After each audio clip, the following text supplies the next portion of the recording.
இப்ப நேற்று ஜெபமாலையின் மகிமை குறித்து பார்த்து வந்தோம்.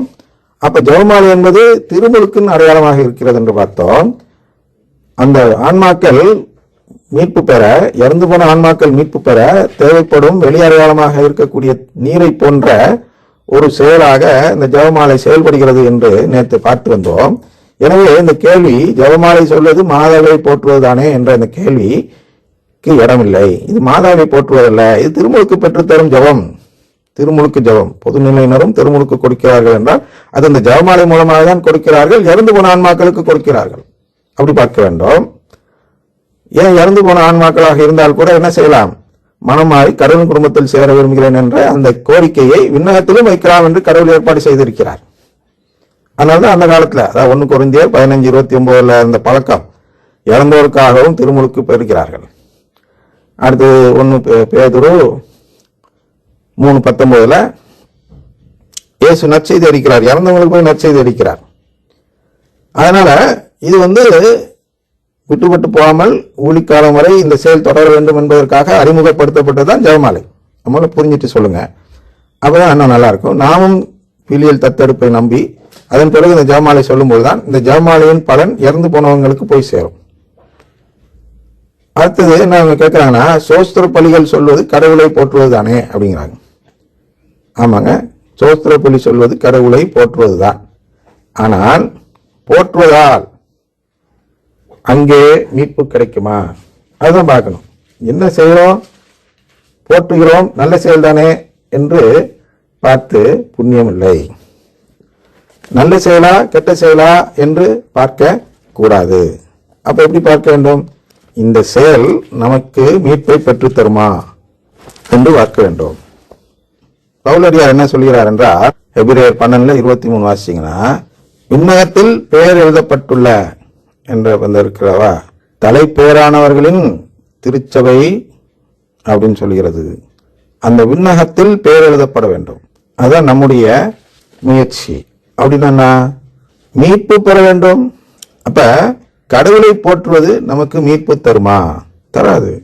கடவுள் அப்படி கொடுக்கல. சீராக் 15:14-17 பார்க்கும்போது என்ன சொல்றார்? மனிதன் முன் வாழ்வும் சாவும் வைக்கப்பட்டுள்ளது. எதை அவன் தேர்ந்தெடுக்கிறான், எதை கடவுள் நான் தேர்ந்தெடுக்கிறேன்னு சொல்லல, எதை அவன் தேர்ந்தெடுக்கிறானோ அதுவே அவனுக்கு கொடுக்கப்படும் அப்படின்னு சொல்றார். அதனால் நாம் தான் தேர்ந்தெடுக்க வேண்டும், கடவுள் தேர்ந்தெடுப்பதில்லை. அதனால கடவுளை போற்றுவது என்பது கடவுள் தேர்ந்தெடுப்பதாக இருந்தால் அது பயன்படும். ஆனால் இங்கே கடவுள் தேர்ந்தெடுப்பதில்லை, நான் தேர்ந்தெடுக்க வேண்டும். அப்ப கடவுளை போற்றுவது என்பது அனைத்து மதத்தினரும் செய்யக்கூடிய ஒரு செயல். ஏதோ நம்ம மட்டும் கத்தோலிக்கர் மட்டும் எடுத்துக்கிட்டு கடவுளை போற்றுவதில்லை.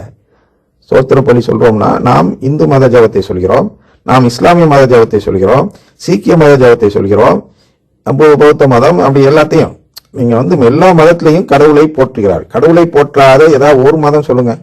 நம்ம சீமான் என்ற ஒரு இயக்குனர் இருக்கிறார் அல்லவா, அவர் கடவுள் மறுப்பாளர். அவர் கூட கடவுளை போற்றுகிறார்.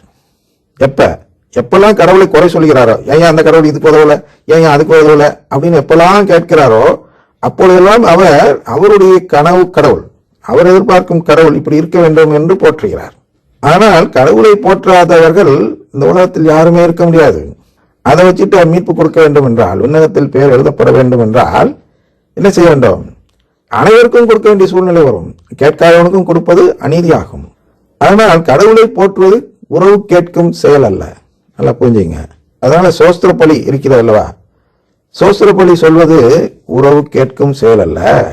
மாறாக நான் வேறு நம்பிக்கையை சேர்ந்தவன், உறவு கேட்காத நம்பிக்கையை சேர்ந்தவன் என்று சொல்லும் செயலாகும். ஆனால் சோஸ்திர பலி சொல்வது கடவுளை போற்றுவதல்ல, கடவுளின் உறவு வேண்டாம் என்று சொல்லும் செயல். அப்படி பார்க்க வேண்டும். அதே மாதிரி சோஸ்திர பலிகள் சொல்வதில் கர்த்தர் என்று சொல்வது தவறு என்று நினைக்கிறேன் என்று சொல்கிறார்கள். தவறு தானே அப்படின்னு கேட்கிற மாதிரி கேள்வி. அதுவும் தவறுதான். என்ன தவறு என்றால், நான் உறவு கேட்கவில்லை என்ற என்பதை வெளிப்படுத்தும் சொல், இயேசுக்குரிய சொல், அதை பயன்படுத்தி எனக்கு உறவு வேண்டாம் என்று சொல்கிறேன் என்று சொல்வதாக பொருள்படுகிறது. இது அவங்களுடைய டிஸ்கஸ் போயில. அதுதான் மெயினா அவங்களுடைய பைபிள் நாம் எடுப்பதில்லை. ஏன் பைபிள் எடுப்பதில்லை என்றால், அந்த திருவிழியத்தில் அவர்களுடைய நம்பிக்கையின் அடிப்படையில் எழுதப்பட்ட வார்த்தைகள் இருக்கின்றன. அதில் ஒரு வார்த்தை தான் கர்த்தர். ஆனால் நாம் அந்த வார்த்தைகளை, அந்த திருவிழியத்தை பயன்படுத்தும் போது அதை எடுத்துக்கிட்ட ஆராய்ச்சிக்கு பயன்படுத்துவதற்கு வேணால் வைத்துக் கொள்ளலாம்.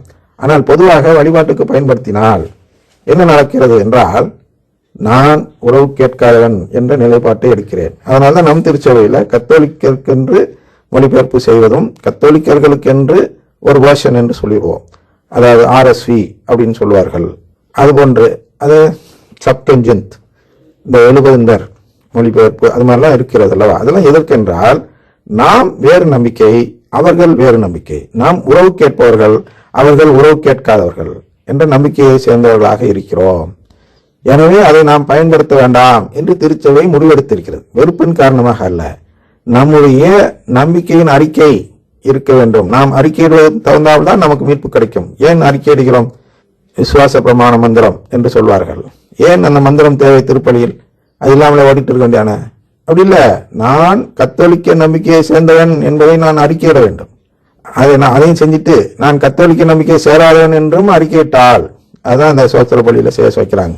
கர்த்தர்லாம் பயன்படுத்தும் போது 2 எஜமானனுக்கு ஊழியம் செய்யும் நபராக நம்மை மாற்றினாலே சாத்தானுக்கு வெற்றி. ஏன்னா 2 கேட்டாக்கா அவர் எதுவுமே கொடுக்க முடியாது. ஏதோ ஒண்ணு கேளுங்க என்ன கேட்கிறார்? 2 எஜமான ஊழியம் செய்யக்கூடாதுன்னு என்ன அர்த்தம்? நீ 2ஐயும் கேட்கக்கூடாதுப்பா, ஏதாச்சும் ஒண்ணு கேளு. ஒண்ணு செல்வத்தை கேளு, இல்லைன்னா கடவுளின் உறவை கேளு.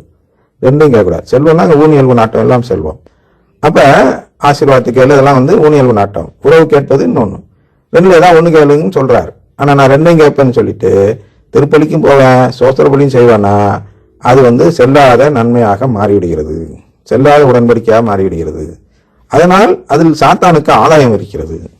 அதனால் இதை ஊக்குவிப்பன் யார் என்றால் சாத்தான். எனவே சோத்திர பலி செய்கிறவர்களிடம் நிறைய அரும் அடையாளங்கள், அரும் செயல்கள் எல்லாம் நடக்கும். ஏன்னா சாத்தான் வாங்கி கொடுப்பான், கடவுள்கிட்ட எந்தனே வச்சுங்க. ஆனா வாங்கி கொடுக்கறது அன்னை மரியாளா சாத்தானான்னு பார்க்கணும். ஜெபமாலை சொல்லும் பொழுது அன்னை மரியாள் கடவுளிடம் வாங்கி புதுமைகள் செய்கிறார்கள். சோத்திர பலி சொல்லும் பொழுது சாத்தான் போய் கடவுள்கிட்ட கேட்டு, இந்த உனக்கு கை சரியா போகணும், கால் சரியா போகணும், கண் பார்வை வரணும் அப்படின்னு கேட்கறது சாத்தான் பெற்று தருகிறான். சாத்தானால முடியுமா? படிச்சு பாருங்க. 2 தெசலோனிக்கர் 2 7-12 வரை படிங்க. 11 நல்லா கவனிங்க. பொய்யானதை நம்பும் மன்னம் கடவுள் அவர்களை வஞ்சகாற்றலுக்கு உட்படுத்தினார்னு இருக்கும். அதுதான் அந்த செயல். சாத்தான் கேட்கல, கடவுள் கொடுத்தார், கடவுள் அவர்களை வஞ்சகாற்றலுக்கு உட்படுத்துகிறார், கடவுள் ஏமாத்துகிறார் அப்படின்னு அர்த்தம். திருவிழத்தில் இருக்கிறது, நான் சொல்லவில்லை. அதுதான் அது. அந்த வார்த்தைகளை பயன்படுத்தும் போது அங்கே புதுமைகள் நடந்தால் அது யார் பெற்றுத் தருவது என்றால் சாத்தான் பெற்றுத் தருவது. நாளை பார்ப்போம்.